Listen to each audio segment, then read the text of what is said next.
Hello there, today I bring you my March wrap-up. I read quite a lot in March actually. Months are going strangely this year. I seem to be putting a lot of pressure on myself and feeling as though I'm not going to get much finished and then ending up finishing quite a lot. The first book I read this month was The Miniaturist by Jessie Burton. I actually have had this on my shelf for a very long time.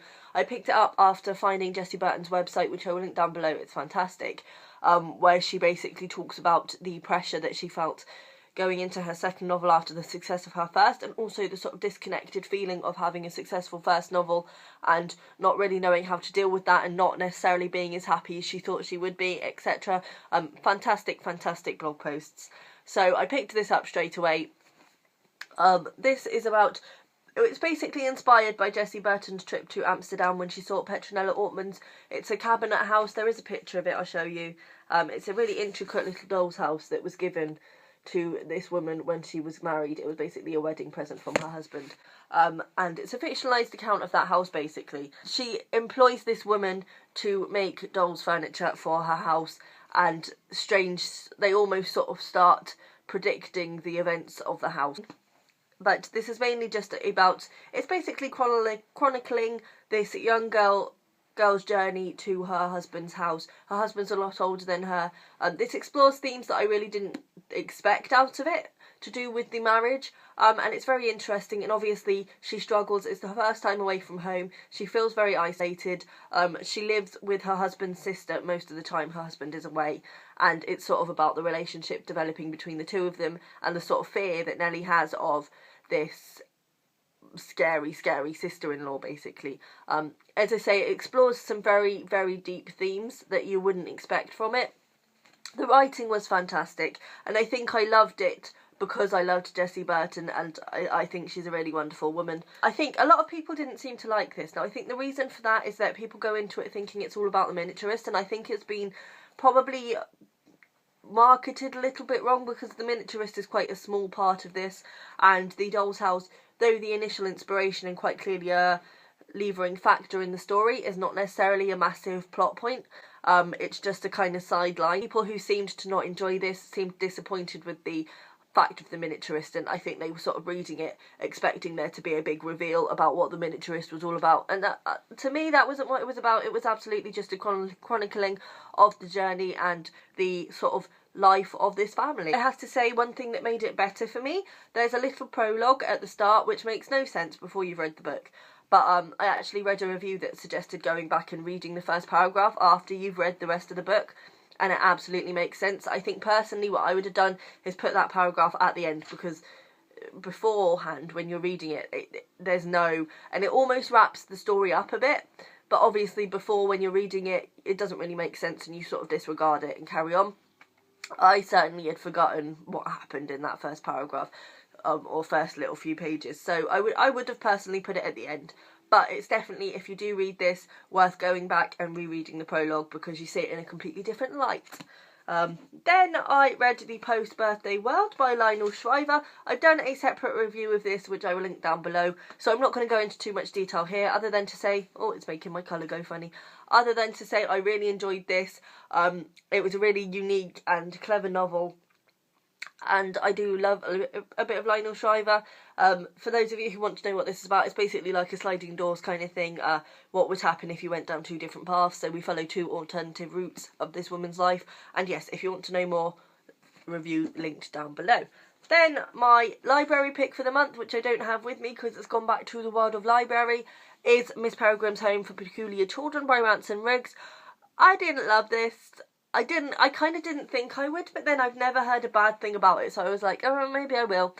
Picked it up when I saw it on the shelf in the library, and I just didn't. I didn't. Basically, the premise for this story is that it's sort of a story based around pictures. The thing that makes it the unique selling point of this is that there are vintage, like real life, weird pictures interspersed within the text.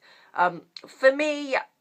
It was almost an effort to make an unremarkable story different, and I don't know how it came about, whether the pictures were inserted in after the story, in which case it was a bit contrived, and I did at times feel like bits had been added in just so that the picture was relevant, or the story has been written about the pictures, which again is quite contrived, and either way it just felt contrived. It didn't really work. The pictures weren't really necessary, and the story wasn't great. It's basically about a young boy's grandfather tells him these crazy stories and shows him these crazy pictures that he's got, and then the grandfather passes. The young boy in his mourning starts thinking that strange things are going on and that his grandfather has not died in a natural manner, and he starts seeing a psychologist, etc., and struggles very much so with the loss of his grandfather, and ends up going to the island where his grandfather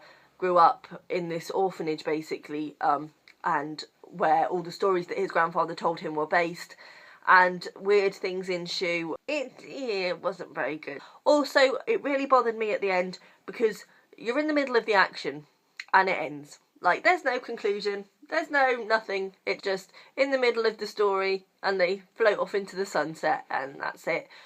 Which also felt contrived, because I feel like that was very much just so that there could be another one. Yeah, I did not enjoy, would not recommend. Then I read Ready Player One by Ernest Cline. Everybody says how much fun this is, and honestly it really is. It's not, it's not the greatest of books, but it's just so enjoyable.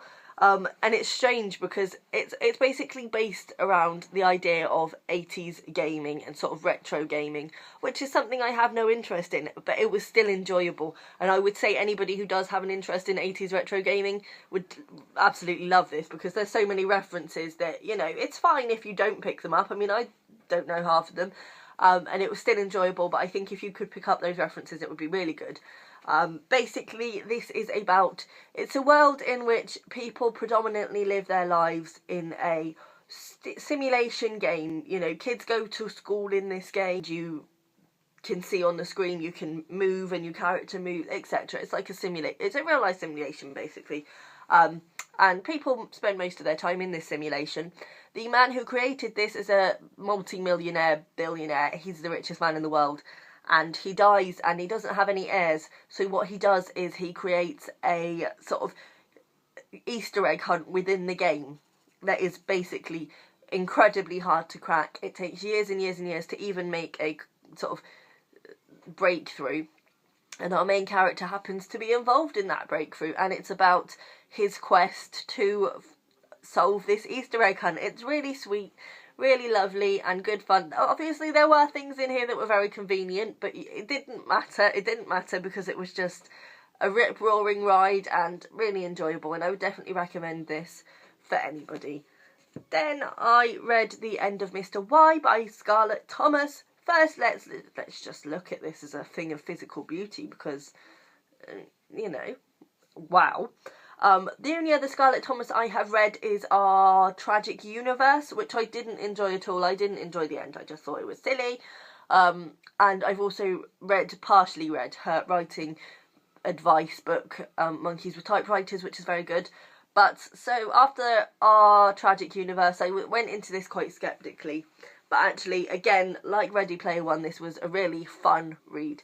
And it actually had a lot of sort of similarities with Ready Player One, strangely enough.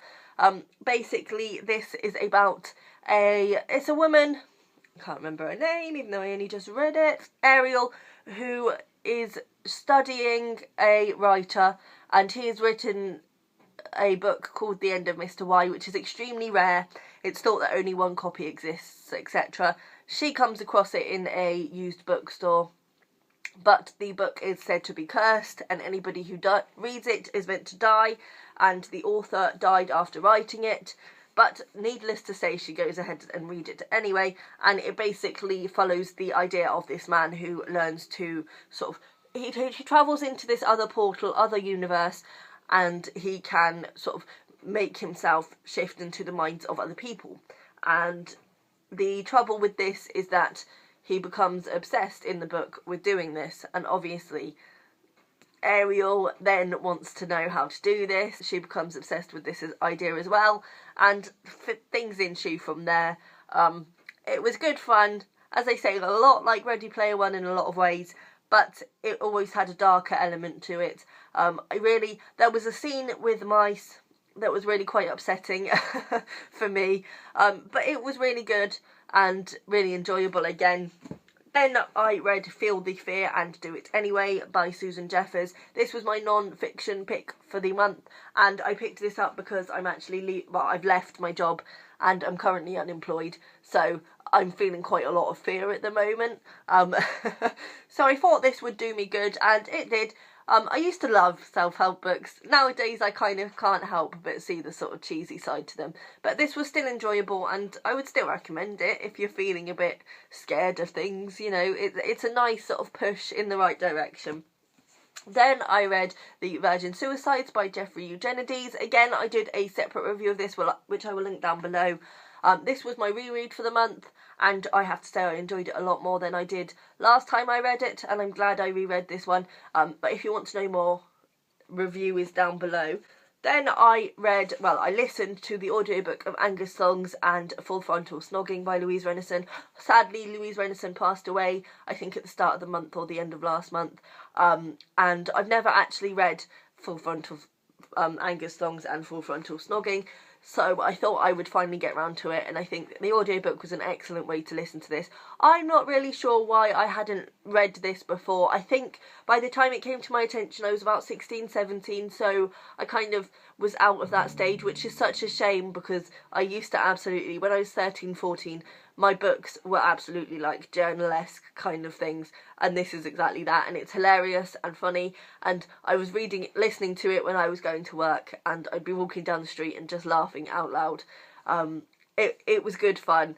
It's basically about Georgia, who is a 13-year-old, it's her diary, and it's just about the trials and tribulations of her life, and her quest for her sex god Robbie, and it's just funny, Then I read Mud by Michelle Roberts. This was my short story pick for the month.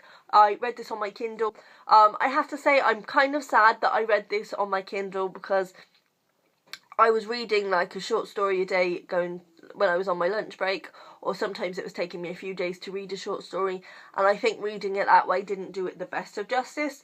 There were stories in there that were quite good. I enjoyed the writing style on the whole. I mean, the title story Mud was my favourite of the lot, but generally they were all very samey, and they were kind of just about whiny women and sort of women who were falling apart and stuff, and it's like, I'm all for a woman falling apart, but not for like a whole short story collection. Yeah, it got a bit much. It did get a bit much. Sort of, yeah, it was very samey. All of the women perspectives were the same.